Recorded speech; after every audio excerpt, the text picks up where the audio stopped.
इतिहास अभ्यासक इंद्रजित सावंतांना जीवे मारण्याची धमकी दिल्याप्रकरणी तसंच छत्रपती शिवाजी महाराजांविषयी अपशब्द वापरल्याप्रकरणी प्रशांत कोरटकरला मोठा धक्का बसलाय। कोल्हापूर जिल्हा सत्र न्यायालयानं प्रशांत कोरटकरचा जामीन अर्ज फेटाळला।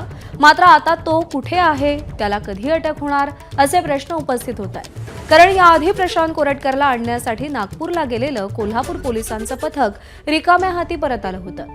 त्यानंतर कोर्टानं प्रशांत कोरटकरला अंतरिम जामीन दिला होता। आता त्याचा जामीन अर्ज फेटाळला असून प्रशांत कोरटकरला कोणत्याही क्षणी अटक होऊ शकते। परंतु कोल्हापूर आणि नागपूर पोलिसांसमोर प्रशांत कोरटकरला शोधण्याचं मोठं आव्हान आहे। अपडेट जाणून घेऊयात। विजय केसरकर आपले प्रतिनिधी आपल्यासोबत आहेत। विजय, कोर्टानं तर प्रशांत कोरटकरला दणका दिलाय, पण त्याला पकडण्यासाठी आता काय व्यूहरचना आखली जाईल पोलिसांकडून?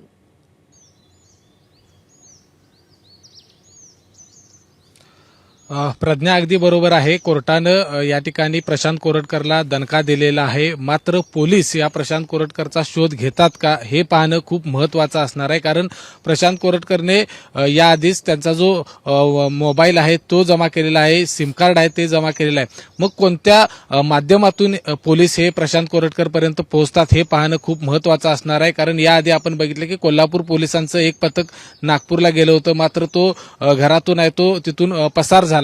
त्याच्यानंतर त्याचा जो व्हिडिओ आला होता तो इंदोरमधून आला होता। कोल्हापूर पोलीस तिकडे जायला निघाले होते, मात्र त्याचवेळी अंतरिम जामीन मिळाल्यानं पोलीस आहे ते अर्ध्या वाटेवरून परत आले।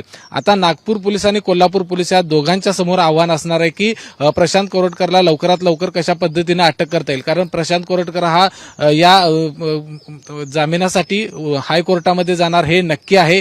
मात्र जोपर्यंत हायकोर्टामध्ये सुनावणी सुरू होत नाही तोपर्यंतचा जो कालावधी मिळतो त्यामध्ये प्रशांत कोरटकरला अटक करणं हे खूप महत्त्वाचं असणार आहे। कारण संपूर्ण महाराष्ट्राचं लक्ष लागले की प्रशांत कोरटकरला कधी अटक होतो। कारण छत्रपती शिवाजी महाराज, छत्रपती संभाजी महाराजांचा अवमान करणाऱ्या प्रशांत कोरटकर संदर्भात अनेक सगळ्या शिवभक्तांच्या भावना आहेत त्या अतिशय संतप्त आहेत। कारण ज्या पद्धतीनं तो मोबाईलवरून बोललेला आहे, ज्या पद्धतीनं त्यानं प्रश्न उपस्थित केलेत हे संपूर्ण महाराष्ट्राचा असेल, छत्रपती शिवाजी महाराजांचा, संभाजी महाराजांचा अवमान करणार आहे। आणि म्हणून शिवभक्तांच्या नजरा लागलेल्या आहेत, संपूर्ण महाराष्ट्राच्या नजरा लागलेल्या आहेत की प्रशांत कोरटकरला कधी अटक होते। आता या दोन्ही पोलिसांचं म्हणजे कोल्हापूर पोलिसांचं आणि नागपूर पोलिसांसमोर एक मोठं आव्हान असणार आहे। कारण प्रशांत कोरटकर कोणत्या माध्यमातून आपल्या कुटुंबाशी संपर्कात राहतो किंवा तो वकिलांशी कुठल्या माध्यमातून संपर्कात राहतो हे पाहावं लागणार आहे। आधीच कोल्हापूर पोलीस आणि नागपूर पोलिसांना ज्यावेळी काल संध्याकाळी जामीन अर्ज फेटाळला त्याचवेळी त्या ठिकाणी विनंती केलेली आहे की एक पोलिसांचं पथक आहे ते त्याच्या घराच्या जवळपास घराच्या समोर त्या ठिकाणी लावून ठेवावं की जेणेकरून जर घराकडे आला तर त्याला अटक करता येईल। त्यामुळे आता पोलीस नेमकं कशा पद्धतीनं प्रशांत कोरटकरला अटक करतात हे पाहावं लागेल। प्रज्ञा, विजय, या सगळ्या संदर्भातले अपडेट जाणून घेत राहू। पोलिसांच्या या संपूर्ण मोहिमेकडे लक्ष लागलंय। तुर्तास धन्यवाद दिलेल्या माहितीसाठी।